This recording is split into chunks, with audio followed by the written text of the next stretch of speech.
Today is Tuesday, June the 4th, and wasn't today a wonderful day right from the opening bell? And you can see that the Dow was almost at normal relative volume.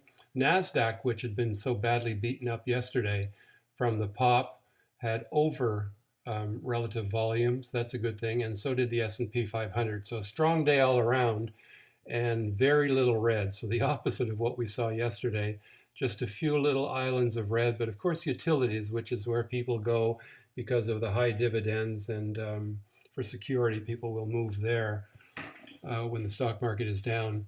The advancers were leading the decliners by a factor of better than 3 to 1, so that will take the McClellan oscillator up closer to the midpoint, which has been resistance back here and here and here.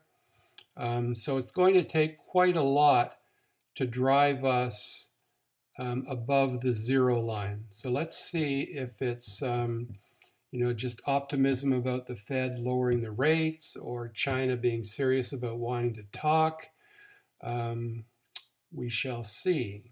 So let's look at the market or the stocks. As you can see, everything was green except for volatility or the fear index. The S&P had a big day, up 58 points, as I recall. Yeah, 59 points. But let's see what indicators. We had yesterday this bounce off the 38.2. We finished up over the 200 and over the 8 EMA, so that is quite a move for one day. We struggled with the Chiku span and the top of the cloud for a while today. You could see price was being held back by the Chiku span on the top of the cloud, and then we just finished the day, as you saw before, in a upwards. Let's look at the hourly, and this is what broke the Chiku span out over the cloud on the daily. Now we've got on the hourly, we've got the Chiku span over the candle, so they are going to provide some support here all throughout tomorrow. So tomorrow, if it's going to be a down day, it should be a minor pullback. We could also, see us continue to move up, but we will look for resistance to come at the top of the cloud. So at 2817 is where resistance would be for the S&P. And today we closed at 2803. So 2817, and let me just put a little marker there. I'm going to create an alert, and I'm not going to tag it to the top of the cloud. I'm just going to put it right there. That's where resistance would be in the first part of tomorrow morning.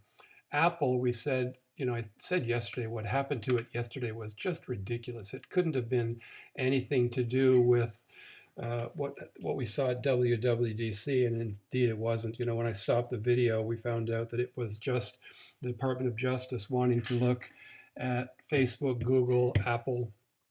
And I think after Apple's strong message at the WWDC yesterday about their commitment to privacy, that I think they should get a pass on anything Congress is looking at. What we saw on the daily is the Chiku span just nudging a bit over the cloud, but it certainly was resistance. We finished up over the 8 EMA. Now the next stop for Apple is going to be 186.20, and that spot right there, which is the 200, let's just put an alert there, is going to be the Chiku span. Actually tomorrow is more likely to hit the 200. So we won't be getting up around 186.20 before we run into resistance with the Chiku span on the 200 EMA back here. But it certainly looks like the market saw an opportunity with Apple falling below or down to 170 yesterday. Caterpillar up 1.16 today. That would be China talk related. Gold, despite a very strong day in the market, had another up day today, very small, but it had this pullback to the top of the cloud, came up and exceeded yesterday's high. The Chiku span now is above the cloud. Gold miners are above the cloud. The MACD is moving up. So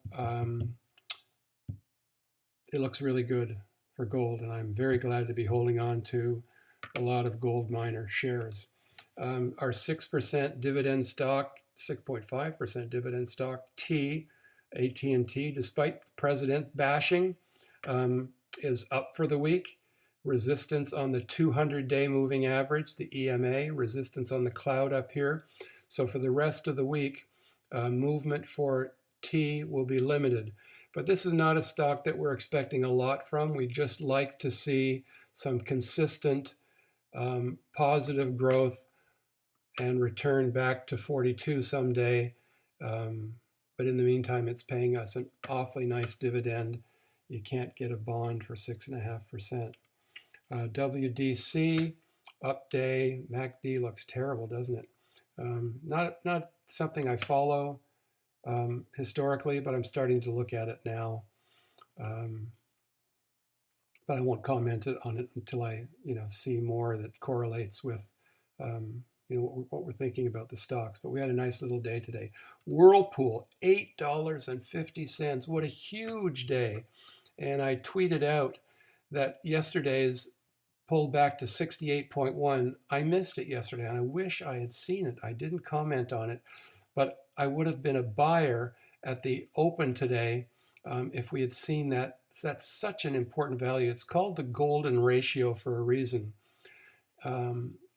It's just a great place for retracements of a good stock to find itself at, that it becomes a buying opportunity. But let's look at the volume. What kind of volume do we see today? Not more than average volume.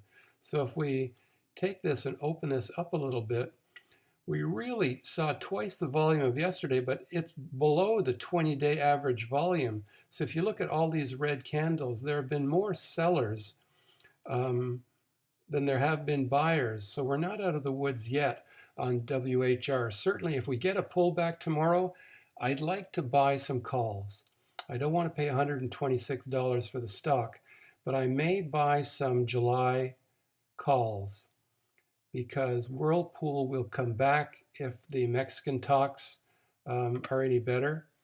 China talks for sure. Where did we see resistance today?